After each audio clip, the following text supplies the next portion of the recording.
আজি আৰোহণ আদি ধন্যবাদ জনাইছোঁ গাঁৱৰ পৰা মাতি আনি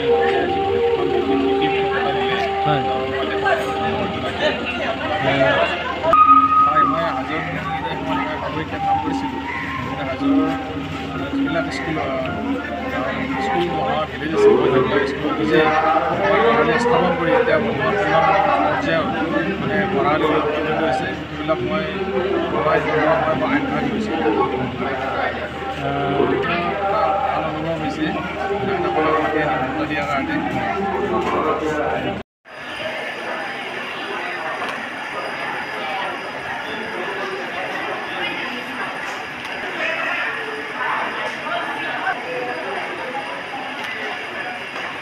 আমি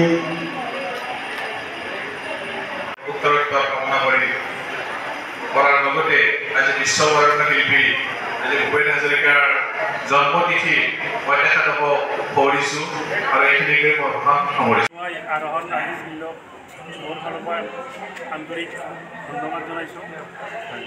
তেখেতসকলে মানে এই পত্ৰ আৰু এই সম্ভাৱনাৰ কাৰণে যোগ্য বুলি ভবাৰ কাৰণে আৰু তেখেতসকলৰ এই যিটো কাৰ্যসূচী এইটো ভৱিষ্যতে মানে কণ্টিনিউছলি মানে চলাই নিয়াৰ কাৰণে অশেষ মানে হেৰি কৰিছোঁ আশা কৰিছোঁ আৰু তেখেতসকলক বহুত ধন্যবাদ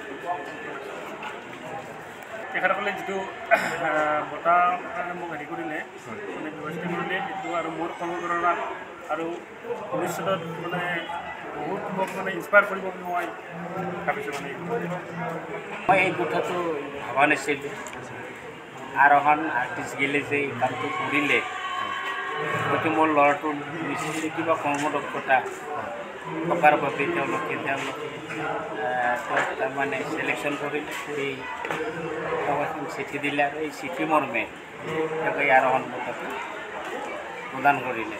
তাৰ কাৰণে মই আৰ্টিষ্ট গিল্ড লগতে সাংবাদিকসকলক যথেষ্ট শুভেচ্ছা জনাইছোঁ আৰু ভৱিষ্যত প্ৰজন্মৰ মাজত যাতে এনেকুৱা হৈ থাকে এই বস্তুটো বৰ্তি থাকে তাৰ কাৰণে মই নেদেখাজনৰ ওচৰত প্ৰাৰ্থনা জনাইছোঁ।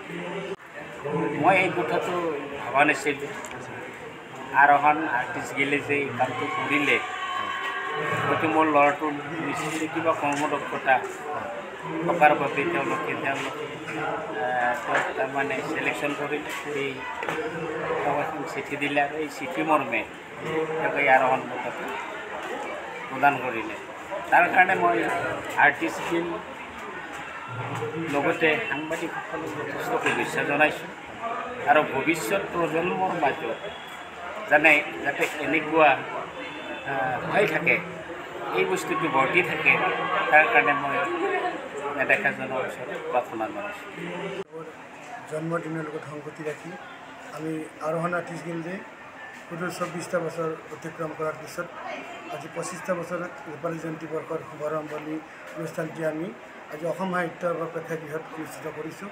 এই অনুষ্ঠানত অসমৰ বিভিন্ন জিলাৰ বিভিন্ন সমষ্টিৰ কেইজনমান বিশিষ্ট ব্যক্তিক আৰোহণ বঁটাৰে সন্মানিত কৰিম। তাৰে ভিতৰত বঙাইগাঁও মহাবিদ্যালয়ৰ অধ্যক্ষ ডক্টৰ দীনেশ দাস, গোৱালপাৰা কলেজৰ অধ্যক্ষ সুভাষ বৰ্মনদেৱ, অভয়াপুৰীৰ বিশিষ্ট সমাজকৰ্মী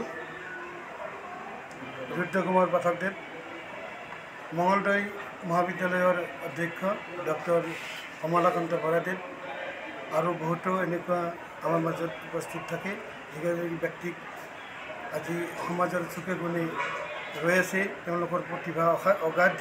সেই প্ৰতিভাধৰ ব্যক্তিসকলক আমি এই অনুষ্ঠানৰ জৰিয়তে চিনাকি কৰি দিয়াৰ প্ৰয়াস আৰোহণ আৰ্টিষ্ট গিল্ডৰ আজি ৰূপালী জয়ন্তী।